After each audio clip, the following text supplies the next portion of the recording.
Good evening সবাইকে। বলো কেমন আছো সবাই? আমি এখন আছি কলকাতায় আমার বাড়িতে। তো আজকে বিকালে একটু বেরিয়েছি মেয়ের সাথে। মেয়ের আবদার হয়েছে মাম্মা চলো পাপড়ি চাট খাবো আর কিছু পেস্ট্রি কিনবো। আজ ঠিক আছে চলো, মেয়েকে তো আর না বলতে পারি না। বেশ কিছুদিন কোনো ভিডিও পোস্ট করা হয়নি কারণ শরীরটা খুব একটা ভালো ছিল না, আর কলকাতা তো এক নাগাড়ে বৃষ্টি হয়ে চলেছিল বলে কোথাও বেরোতেও পারছিলাম না।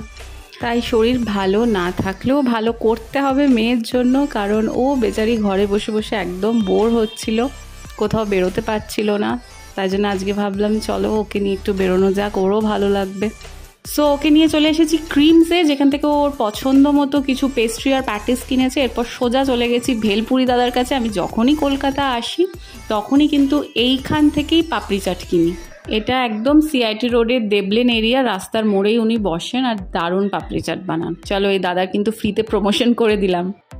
এখানে পাপড়ি চাট তৈরি হচ্ছে, দেখেই তো জিভে জল চলে আসে। তোমাদের কার কার ভালো লাগে পাপড়ি চাট খেতে? বহরমপুরে সেইভাবে আমি পাপড়ি চাটের এই টেস্টটা ঠিক পাই না, তাই আমি যখনই কলকাতা আসি আমি এখান থেকে একবার হলেও পাপড়ি চাটটা কিন্তু নিই। দুর্গাপুজোর জন্য কলকাতা একটু একটু করে সেজে উঠছে। চারিদিকে জোর কদমে চলছে প্যান্ডেল তৈরির কাজ, রাস্তাঘাটে চারিদিকে কিন্তু আলোর সাজ কমপ্লিট। চলো আজকের মতো এখানেই, এবার বাড়ি ফিরবো। তোমাদের সাথে আবার কথা হবে আমার অন্য কোনো ভিডিওতে। টাটা, ভালো থেকো, সুস্থ থেকো।